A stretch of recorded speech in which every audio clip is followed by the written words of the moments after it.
Ang programang ito ay rated SPG. Striktong patnubay at gabay ng magulang ang kailangan. Maaaring may masiselang tema, lengguwahe, karahasan, sexual, horror o droga na hindi angkop sa... Kay Zoe nga itong sapatos na to! Teka, Dad, ano ginagawa niyo dito? Bakit ako yung sapatos na? Narito na nga ang ating pakabangan ngayong Miyerkules sa Abot Kamay na Pangarap.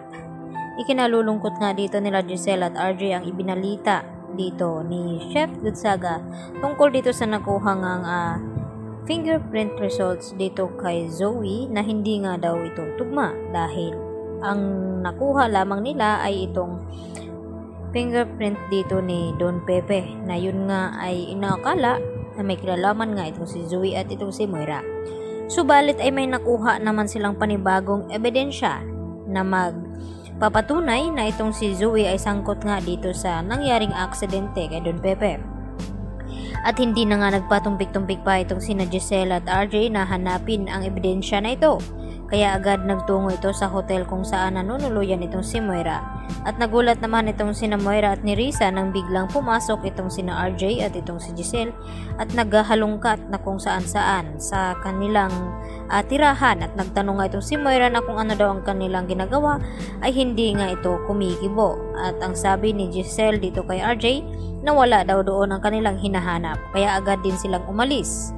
At dito naman nagtataka itong si Moira na kung bakit naghahalughog ng mga gamit itong sina RJ at Giselle sa loob ng kanyang tinitirhan. At sabi naman dito ni Risa kay Moira na baka may ebidensya silang hinahanap. At agad naman na tinawagan ni Moira itong kanyang kakuntsaba na pulis doon kung saan ay siya mismo ang mata at tainga dito ni Moira. At dito na pag-alaman na may nakuha ngang ebidensya ang mga ito na sina RJ at Giselle laban dito kina Moira at Zoe. Sa akala na tapos na nga at absuelto na sila dito nga sa mga hinala ni RJ at Giselle. At dito naman na sinabi ni Giselle kung hindi daw kay Moira ay nakakatiyak ito na kay Zoe. Kaya agad na pinuntahan nila itong bahay ni RJ at laking gulat nga nila nang matagpuan sa kwarto ni Zoe itong nga sapatos.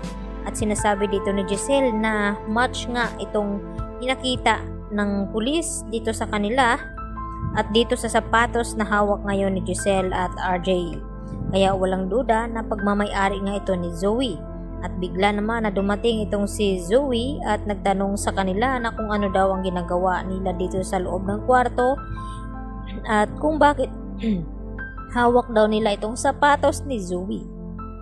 At hindi na nga makakatanggi pa itong si Zoe dahil ipinakita na nga ni Giselle ang hawak niyang ebidensya na magpapatunay na may kinalaman itong si Zoe sa nangyaring aksidente kay Don Pepe. At dahil sa galit ni Giselle ay hindi niya napigilan itong kanyang sarili na masaktan nga itong si Zoe at pilit na pinapaamin na kung bakit gusto niyang paslangin ang kanyang lolo Pepe sa kung ano man ang dahilan.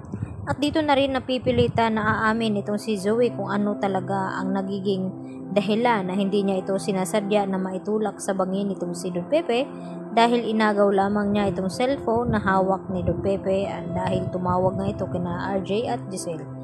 At ang ididiin dito ni Zoe ay walang iba kundi itong si Moira dahil siya naman talaga ang nagpapakidnap dito nga kay Don Pepe. At tila nababaliw na rin nga itong si Lynette dahil sa trumas dahil sa nangyari nga sa kanya na nilooban nga ang bahay nila ni Carlos kaya pati ibang tao ay nagawa ring saktan dito ni Lynette. Kaya yan naman ang ating pakaabangan bukas kung magkaligtas pa ba itong si Zoe sa mabigat na ebidensya na hawak ngayon ni RJ at Giselle. Yan lang po at marami pong salamat sa inyong panonood.